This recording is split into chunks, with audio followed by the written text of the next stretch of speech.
Welcome back to another edition of the Saturday to Sunday Football Podcast. I am Paul Perdichizzi, and thank you for joining me as always. Night one of the NFL Draft is in the books. A lot of trades, some surprises, some things we weren't expecting. We're here to break it all down, and across the way is Mr. Jeff Abercrombie. Jeff, welcome. Night one of the NFL Draft in the books. Yeah, I mean, it's Christmas, right? And we got all the goodies. We got to unwrap all the presents. We got to find out, you know, landing spots for some of our favorite players with even more to come. Yeah, absolutely. So let's jump right in here and get started. Panthers made the pick that we all expected, selecting quarterback Bryce Young out of Alabama. We've talked a lot about Bryce Young, right? The problem solving, the mental processing, the ability to play off structure, the accuracy, everything about him besides the size and the frame, I think check out as a guy who could be a franchise quarterback. I think the first surprise came second pick, Houston selecting CJ Stroud. There had been so much smoke that they weren't in on CJ Stroud.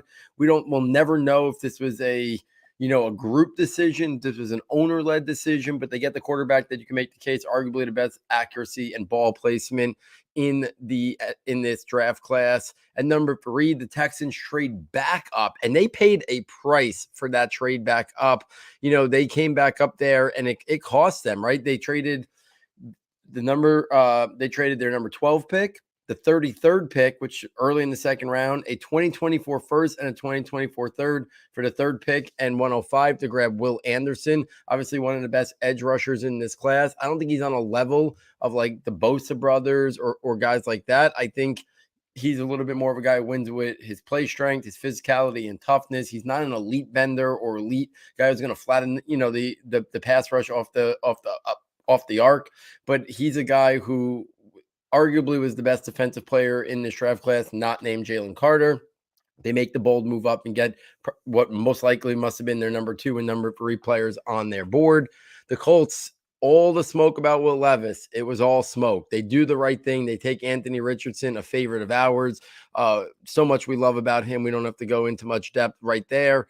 And then the Seahawks, I think, make another surprise. Most people had them pegged, maybe Jalen Carter, maybe a quarterback. They go the number 1 cornerback in Devin Witherspoon. The size, the frame, the instincts, the play strength, the toughness and physicality, the clear, I think, quarterback one. When you take away the traits that Christian Gonzalez possessed, Witherspoon was the guy that offered the best package of cover skills, the ability to play and run support, and that tenacity and toughness that he played with, I think really probably stood out to the Seahawks. So, Jeff, let me bring you in there. Obviously, Bryce Young was chalk. So if you have any thoughts on that, please share. But I think the big things here were CJ Stroud at 2. All the other stuff was just smoke. And then Anthony Richardson at 4. If you anything you want to share about Anderson and the trade up for the Texans or Witherspoon, go right ahead. Yeah, I mean, I think this offseason lead up to the draft, it's always a crazy ride up and down. I mean, somebody had posted the other day, Will Levis odds to go pick 1 or 2, jumped in betting books because some guy on Reddit said some dude he knew who knew Will Levis, was telling his family, right? Like, I mean, that's just how crazy this gets. And I think if you just kind of take a step back, look at it the way we looked at it going into this process a couple months ago, it was a kind of a pretty chalk first 5 picks: Young, Stroud, Anderson. I do think Richardson is maybe a little bit of a surprise there, but those listening, they're not surprised. You kind of tongue in cheek said they did the right thing. They made the right pick. I'm really interested to see how that develops. I'm excited for Indianapolis. I'm excited for Shane Steichen and the type of offense that he's going to bring there. I do think that in my mind is the right pick and quite fascinating. I'll just say Will Anderson, I think he went where we expected him to go, but in the draft, but that was a big cost to move up to select him, where, I do think there are other capable, defenders that, have gone and dropped to value in the draft that we'll talk about tonight. And I don't know, if I'm Houston, I'm not giving up my 2024 first round pick, because that might be a Caleb Williams pick. I know they just picked CJ Stroud, but that would be a haul. And I just don't know that I'm willing to bet that my franchise is turned around, right off the bat with these picks. Yeah, I'm right there with you. I was surprised at how aggressive. To me, that's like if you make a move like that, that's not for a quarterback. To me, it's for like an elite level pass rusher, like a Myles Garrett when he was coming out, or even the Bosa's. Like, I don't think Will Anderson is looked at that level. Like, I don't even think he was looked at as like as highly regarded as like Bradley Chubb when he came out. Like, he's looked at as a good prospect, a very good prospect. But I think when people looked at this draft class, take the quarterbacks out of discussion, I think they saw two true blue chippers. And I don't think Will Anderson was one of those names. To me, you kept coming back to Jalen Carter, Bijan Robinson, right? Those were the two definitive on-film blue chippers. Will Anderson, a very good prospect. They paid a hefty price to go get him. And I do wonder if was it like the GM coach maybe wanted Will Anderson to be the pick at 2? Maybe they were basically told by ownership, no, go get me a quarterback, go get me CJ Stroud. And the agreement was, okay, if we do that, then we're going to be really bold and aggressive and come up because we also want to get Will Anderson as well. So it's really fascinating and interesting to kind of see how that played out. And if Will Anderson is Von Miller or Khalil Mack, no one's going to care about that price. But if he's just a good pass rusher, and then they're picking in the top 5 next year, and that pick goes over to Arizona, that I think is going to be one that's looked at and it's like, man, they gave up a lot. It wasn't just that first, right? It was the early second this year too. I almost think if that first was included, that should have been the end of it. It should have been you swap 3 and 12 and you get our first next year, no conditions. But they still got one of the first picks in round 2 and tomorrow night and the future third. Like that really adds up to be a haul when you're talking about a guy who I think is a very good prospect, but not a special prospect. So it'll be interesting to see how that plays out. Let's keep this going at number 6. The Cardinals, after making the other trade where they picked up a lot of assets, they moved back up to select offensive tackle Paris Johnson. Great size, average frame, good athleticism and movement skills, average play strength, better blocker and space at the point of attack. Really high ceiling. But there's a lot of refinement to his game. I know Greg Costello, I respect his opinion tremendously, had a lot of question marks about Paris Johnson. He didn't really view him as a top of the first round type tackle. He liked Dewan Jones better. We usually don't see the first tackle come off the board have this many question marks, right? And it's always a hard position. But Evan Neal, Ike Ekwonu, those guys last year did not have this many question marks or concerns about him. And they gave up pick 34. They swapped 6 and 12, and then they gave up pick 34, an early second rounder, and then a 5th rounder. So they paid a pretty good price, moving up 6 spots. It didn't cost them a future 1, but it did cost them one of their first picks in the second round, and then a future 5. I don't love the Johnson move there. I know they wanted him. I know that they were connected there, maybe even as high as 3. So maybe the way they looked at it is if they were thinking about taking him at 3, they get that haul from Houston to move back. They didn't mind giving up a second to go up and get their guy if they were thinking about taking him at pick 3 if they stay tight. At 7, the Raiders take Tyree Wilson, the 4-3 defensive end. He's kind of like the prototypical Patriots pick, and so much of the Patriots are in Vegas right now. Good athleticism, movement skills, but he's got that great length, that play strength, the toughness, very good in run support. There was some buzz that he can go as high as 2. He falls there to 7. Atlanta makes the first really sexy fantasy pick that we maybe didn't know where he would come off the board. And that they go with the running back, Bijan Robinson, good size and frame, great athleticism. We know that Bijan's the best, the total package, right? Maybe the best running back prospect since Saquon. Some people might say better than Saquon. You put him in that offense, which had success last year running with Tyler Algier. The sky's the limit for Bijan Robinson.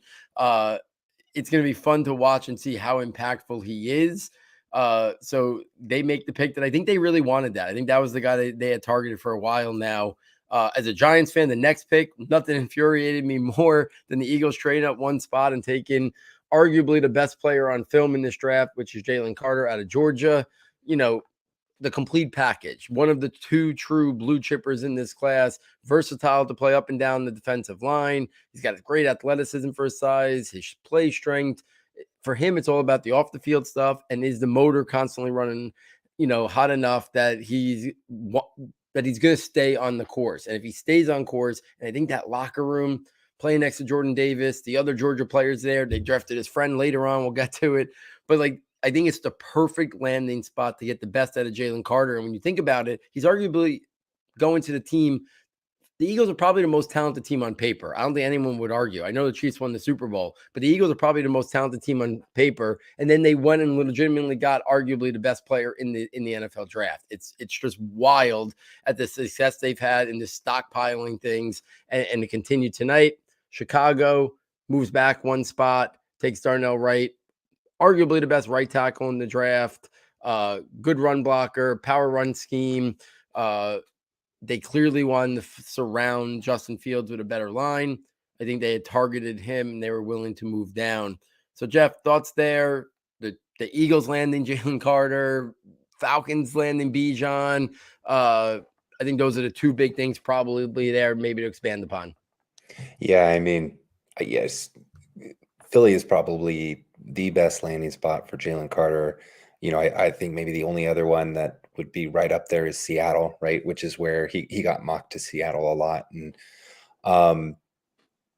yeah. I mean, I think that whole sort of legal issues that came up in his offseason were, by all accounts, refuted by all his teammates, everybody around him, everybody who knew him, talked about the character of this guy. And so it's, I think it's a home run of a pick. I think it's phenomenal. I think, if we go, down on the fantasy angle, Bijan Robinson is going to walk into a massive workload for Atlanta. I mean, we know that Arthur Smith, piloted the Derrick Henry-led Tennessee offense. It's not like they have some good pass catchers, but I don't think they're going to trust trust Ritter to throw the ball 500 times. So I think we're seeing kind of like what we would have seen in Baltimore in the early Lamar years, and we're going to see a lot of running the ball, a lot of Bijan Robinson. It's going to be he's going to be the face of the franchise for right now. And that's really exciting for fantasy, regardless of how talented the team is around him or not. I might just take this two more picks here because I had some commentary. So Peter Skoronski, offensive tackle out of Northwestern, goes to Tennessee. Jahmyr Gibbs, running back out of Alabama, goes to Detroit at 12, in another shocking pick. So I'll let you go through their profiles, but I just had to comment. Detroit traded out of pick 6 with Arizona to get, to drop down a few picks, get some of that draft capital back, get another early day 2 pick. But if you're going to pick a running back this early in the draft, and I love Jahmyr Gibbs. I think he's an extremely talented mover, but he's not in the same stratosphere as Bijan Robinson. And I don't know that the return they got for trading back, which was, I think, pick 34, I think an early day 2 pick, Yep. which is going to be a really valuable piece. But if you were going to take that swing and say, this is the piece that we're missing for our offense, just take Bijan Robinson. Like you said, one of 2 blue chippers. If you're going to take it, if you're going to go running back early with your first pick, just take Bijan Robinson. Anyways, why don't you go through, give your commentary on that, give Gibbs' profile, and I want to hear what you have to say about that. Yeah, I'm really intrigued to get into that because I don't think a lot of people are talking about it. I think you're one of the only people that's really talking about it. People are surprised about the Gibbs, but I don't think a lot of people are saying, well, if that's what you were thinking, why not Bijan? Yeah, I think the Titans, I think they wanted Anthony Richardson or trade up for CJ Stroud. Clearly they weren't willing. Maybe if Stroud was there at 3, they would have been more aggressive than the Texans were, and they would have went up and got their guy. I think that's who they wanted. If it was Richardson who they wanted, they would have been aggressive in coming up for him because we knew they were talking to Arizona, and I'm sure they would have matched that price that Houston gave up if it was for a quarterback that they loved. So I think that quarterback that they must have loved with CJ Stroud, not Anthony Richardson. So they go for, I think, arguably one of the safest players in the draft in Peter Skoronski. It'll be interesting to see if they think he's offensive tackle or offensive guard. I think we kind of go around this every once in a while. We get a prospect like this, whether it's Brandon Sheriff, whether it's Zach Martin, Pro Bowl, all pro type guard, or good tackle, right? And I think that it's gonna be interesting to kind of see what the Titans do there. And then Jahmyr Gibbs, you talked about it. I continue, and finally today, somebody also shared the comp of Austin Eckler. It was Scott Barrett from Fantasy Points. That's to me who Jahmyr Gibbs reminds me of. Great receiver, make you miss, the home run speed, great vision. But what you said, I think resonates. If you really wanted the running back, now, listen, I don't know if the Lions were set in on Devin Witherspoon, and then when Seattle kind of surprised people, they kind of like, all right, let's get out of here. And maybe they didn't have a contingency plan, because I didn't see many mocks thinking Witherspoon could go off the board before 6. So is it possible that they were really caught off guard by that, and then they took the trade, and then they started to reassess the board? Maybe, but that seems like a real lack of preparation for an NFL organization. And the Lions kind of have their ducks in a row lately, and I think have been a team on the upswing. But tonight, the picks they made were a little head scratching. We'll get into the linebacker later. It was a good player. I just think no positional value sense here. And if you were going to, like you said, if you were going to go off the reservation in terms of positional value, then why not just stay? To me, whoever you're going to get tomorrow in the top of the second, them and Jahmyr Gibbs, I don't think is something I'd rather prefer over Bijan Robinson. I mean, you might have gotten Jahmyr Gibbs at the pick 34 too. Why not? Yeah. Why take him at 12? Or at least, if you miss out on him at pick 34, you have more picks to go ahead and get another player who could, if your goal was to complement David Montgomery, there were so many other players that you could have picked at a much better value to do that. Not as talented as Gibbs, but I do like this from an NFL sense as far as a schematic personnel fit of rounding out a running back room. I don't think Bijan fits that, fills it out in as much of a dynamic way as Gibbs does when you have Montgomery already there as their big signing this offseason. So I understand it from a logic perspective. And if there was a hole on that roster, I know people really like DeAndre Swift. It seems like Detroit isn't too high on it. They're rumored to be trading him or shopping him around. Those are the picks that I would think about: running back, linebacker on that roster. But yeah, it just, I think if you don't want a running back, sit at 6 and pick Jalen Carter, right? Like, or pick Tyree Wilson if you wanted more of an edge to pair with Hutchinson. I just think there were so many other ways Detroit could have went. And, my friends in Michigan, I think they said the same thing. Once Seattle shocked with the Witherspoon pick, I just don't think they had a plan B. Yeah, I mean, they had arguably a chance at 2 of the blue chippers, right? The 2 blue chippers, and Jalen Carter and Bijan, and they didn't go there. And to me, they're going to get back at best. And I wouldn't be surprised if we see it tomorrow night or on Saturday. My guess is they're going to get a day 3 pick for DeAndre Swift. At this point, with how good this running back class is and how many good running backs are going to fall to round 4, round 5, they're going to be at best to be able to, they're either going to get like a pick swap where like they give a 4, they give someone gives them a 4 and they give like a 6 in DeAndre Swift or something like that. Or maybe at best they get a 4 or 5 for him.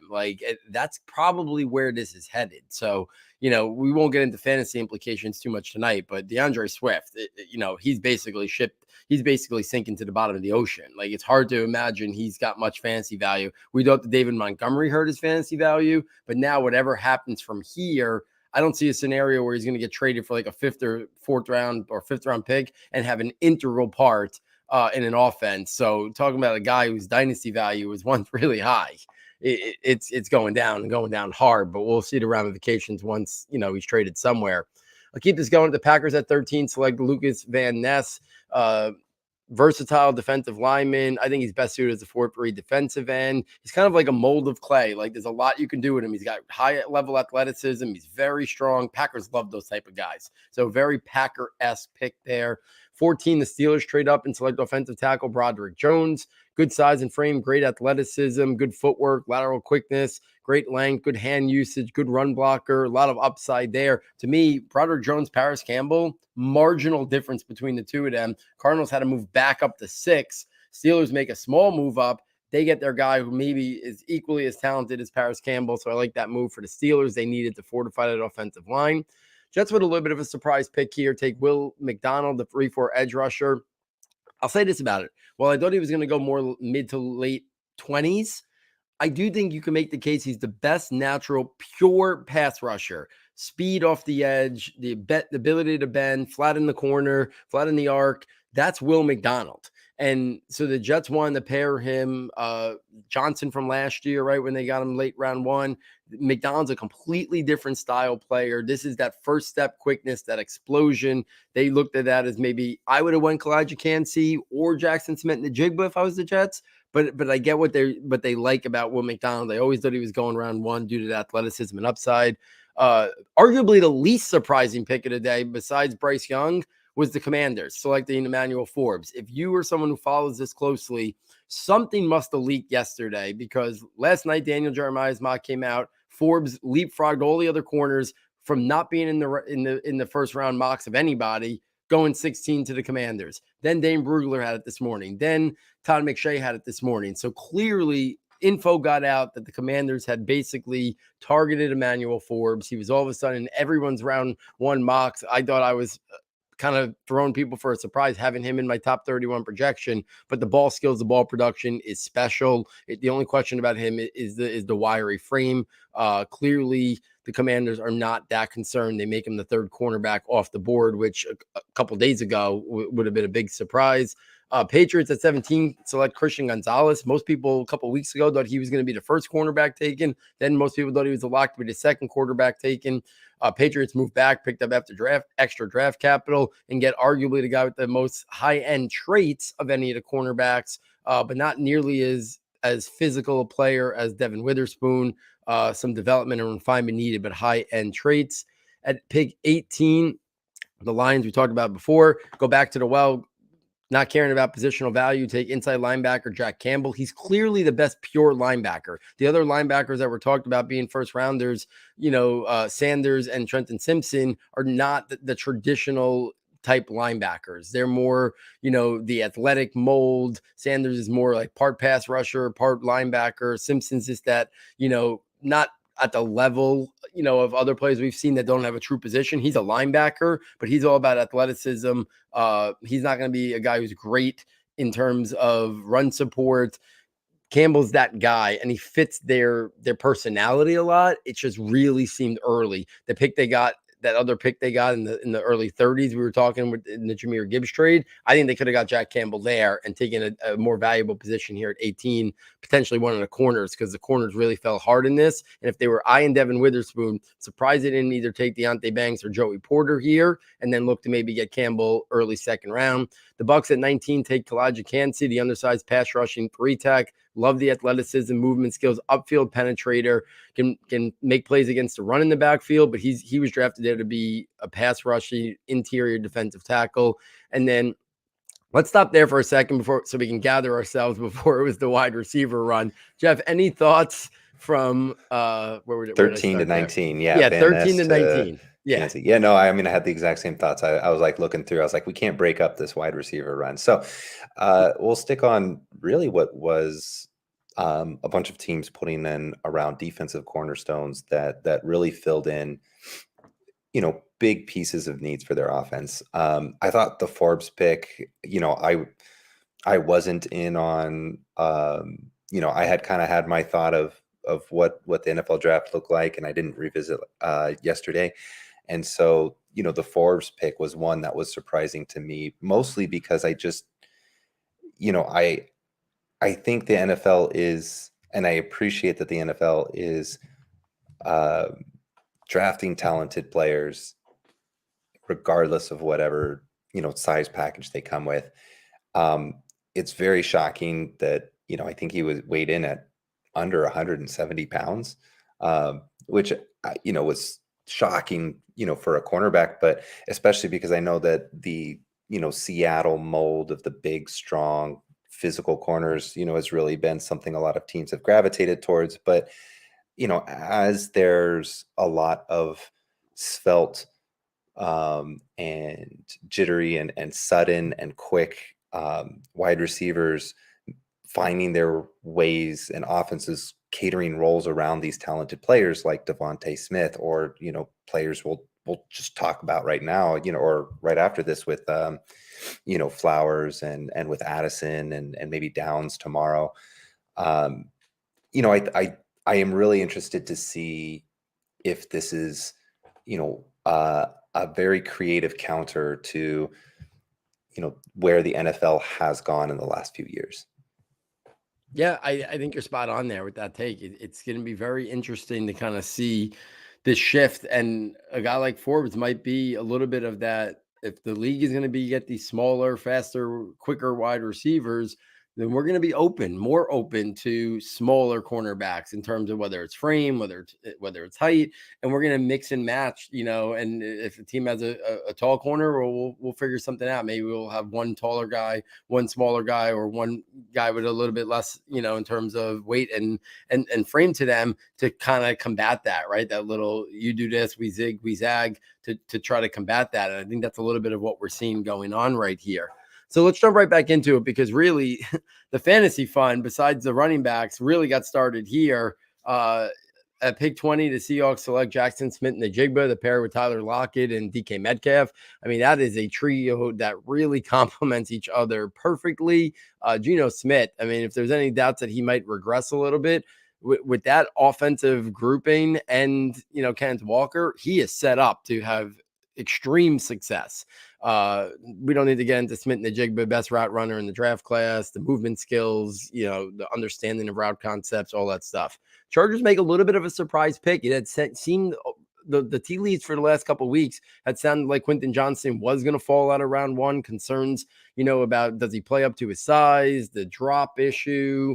But he went there. So the Chargers add him to the mix there with Keenan Allen and Mike Williams.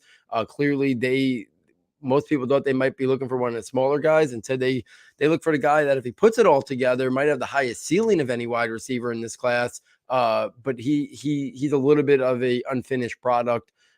22, the Ravens select Zay Flowers. Great athleticism, speed, burst, explosion. He's got movement skills, separation quickness, weapon at all three levels of the field. Of these smaller guys, he's shown the ability to play most on the outside, which is what really fascinated me about him in terms of the Giants. And, right before the Giants, they started these four wide receivers to go off the board. I think if Zay was there, he would have been the pick. And then at 23, the Vikings select Jordan Addison. I think it was Michael Silver and a couple other people said that if Jordan Addison was on the board for the Giants, they were almost 100% certain he was going to be the pick. So clearly they were probably, a little bit disappointed that this is how it went off the board. Addison, another guy, can win at all three levels of the field. Did not have the kindest pre-draft process. He came in later than expected. He ran slower than expected. But he's a guy that had great production in college, showed the ability to win at all three levels. I think his play speed is better than his time speed.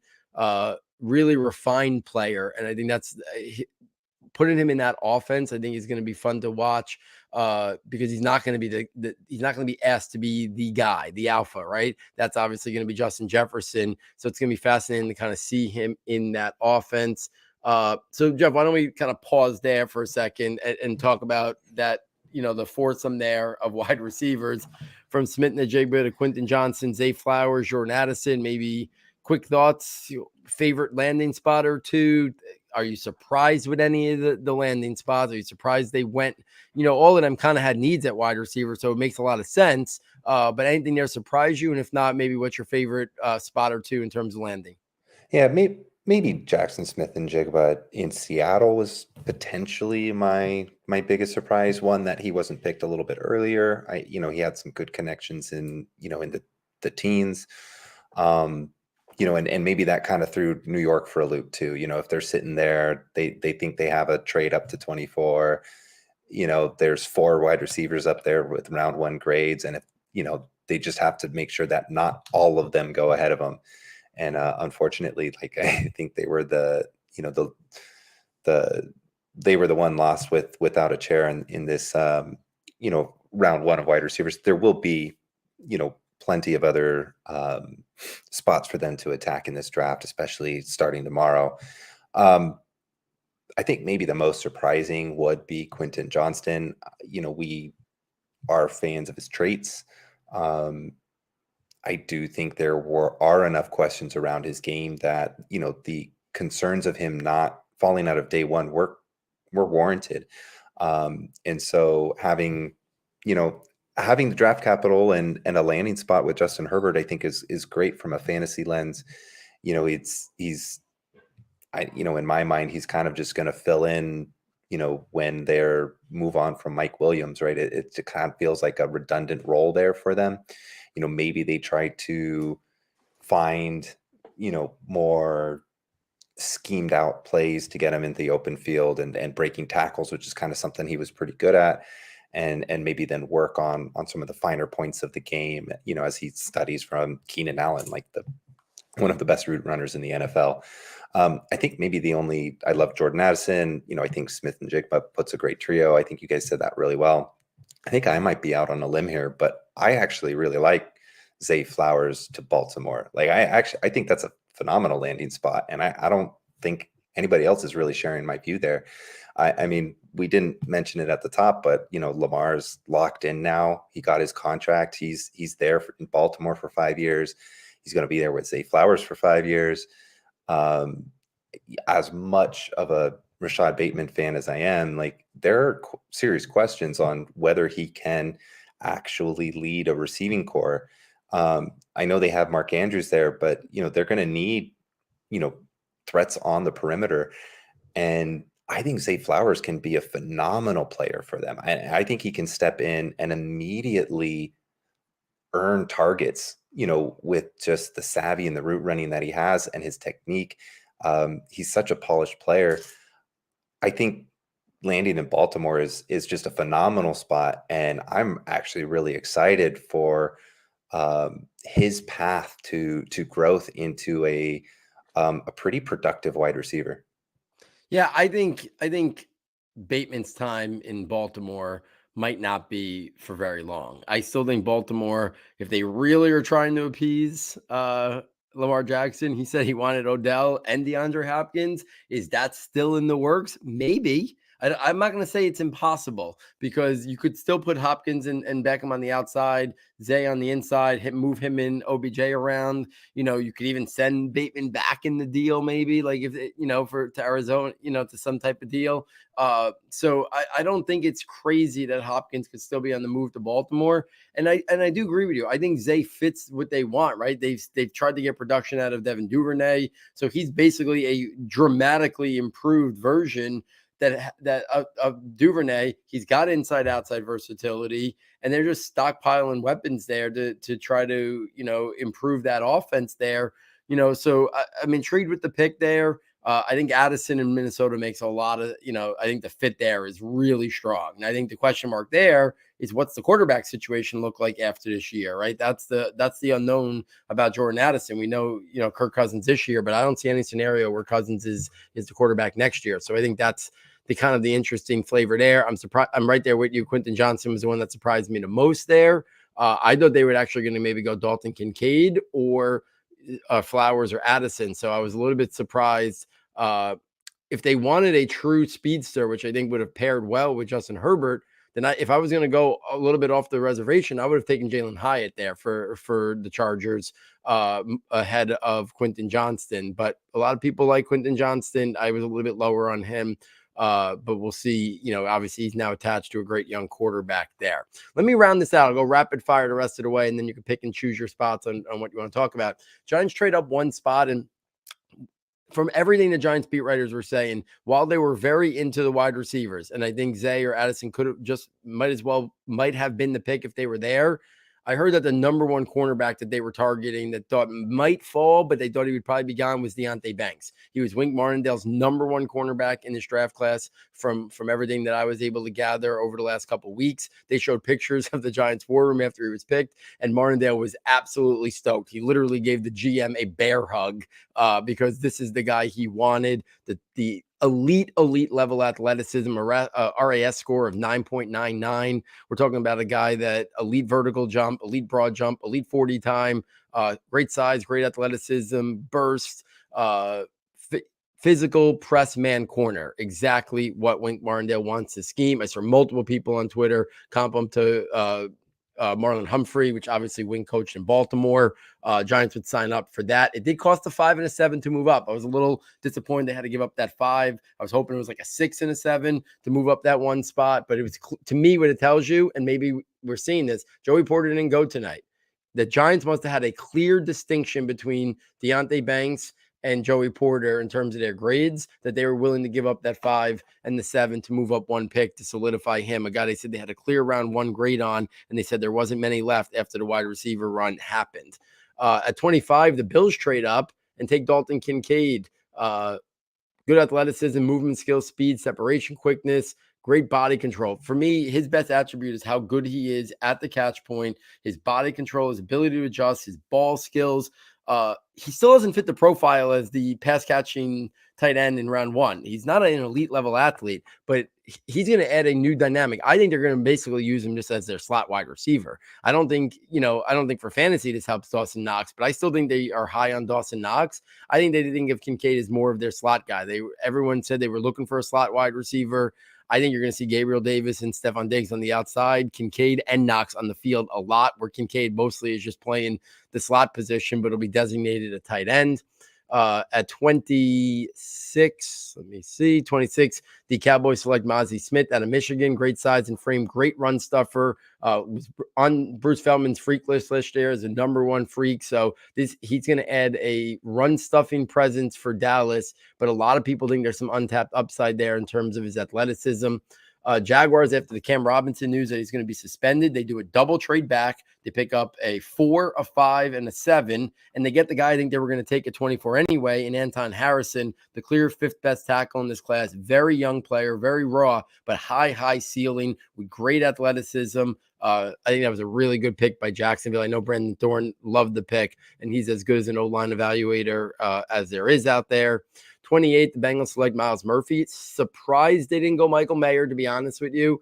But this is their prototype, just like Carlos Dunlap. Myles Murphy, it's like a Carlos Dunlap clone. Great size, good athleticism, movement skills, great length, great play strength, prototypical 4-3 defensive end who can play to run and rush the passer.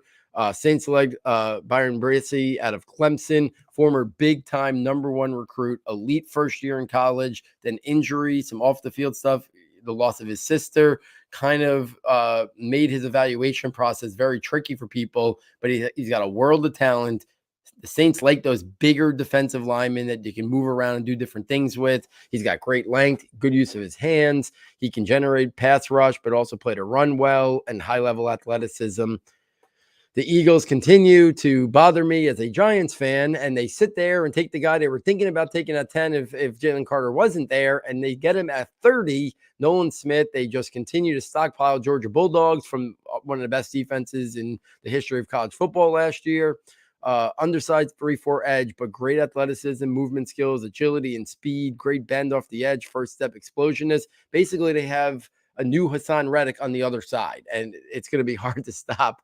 And then Kansas City at pick 31, select edge rusher Felix Anuke Uzuma, 4-3 DE, 3-4 edge rusher. He's got starter traits in terms of his athleticism, his movement skills, his first step quickness, and bend off the edge.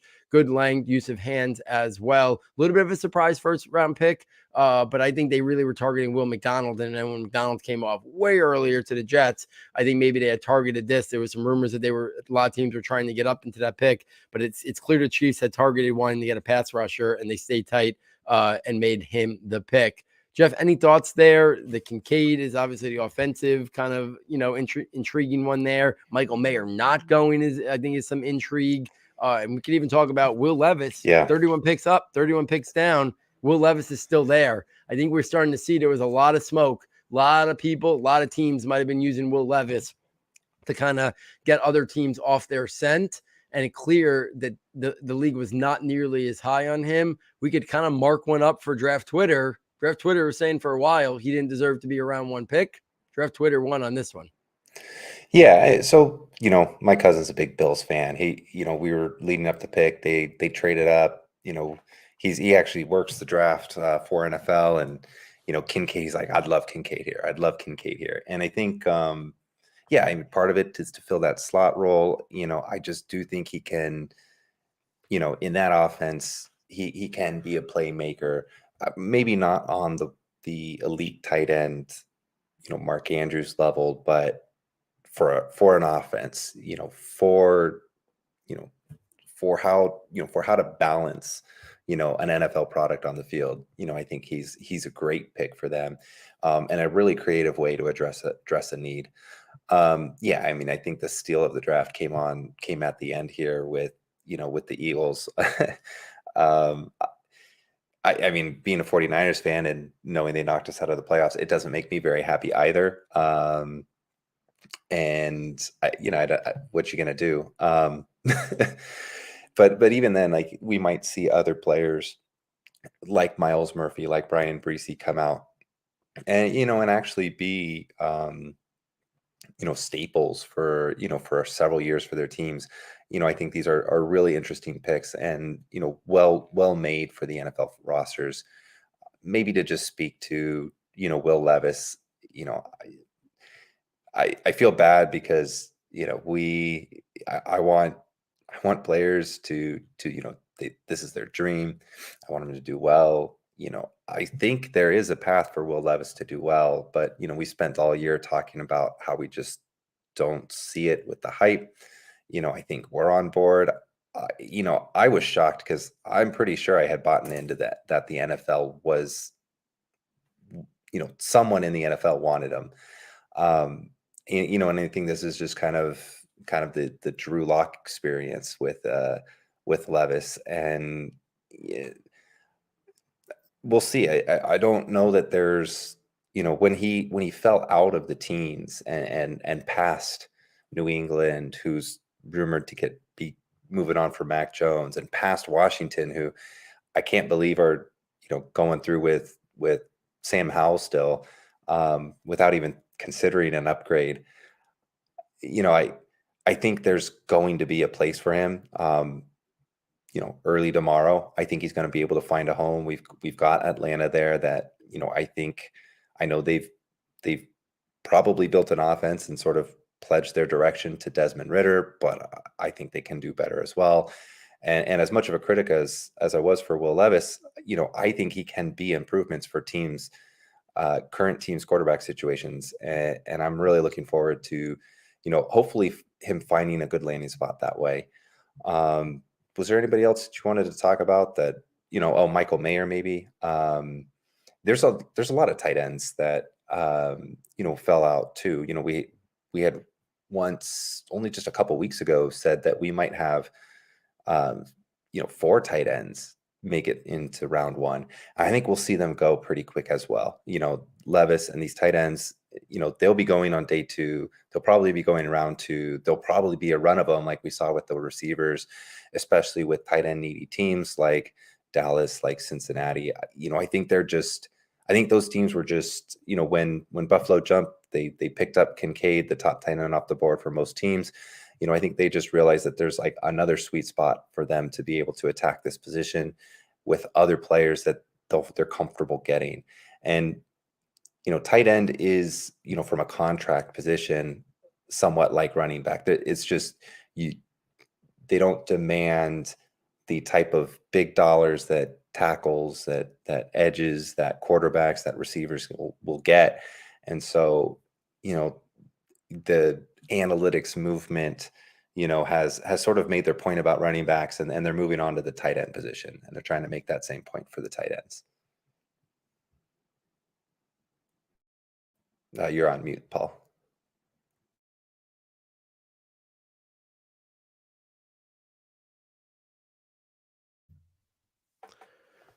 Let's circle back. I want to talk about Will Levis for a second there. I'm interested to see where he goes because I could see a scenario where he falls further, right? I don't think the Lions are going to go there. I know they were thought to maybe be in on the Anthony Richardson and stuff like that. So maybe the Raiders. I think the Falcons have kind of like they've set their team up now for Desmond Ridder offense. So I don't think they're going there. So I think the Raiders are of intrigue. Would Seattle just make the pick and put him behind Geno Smith? It's possible. I don't think so.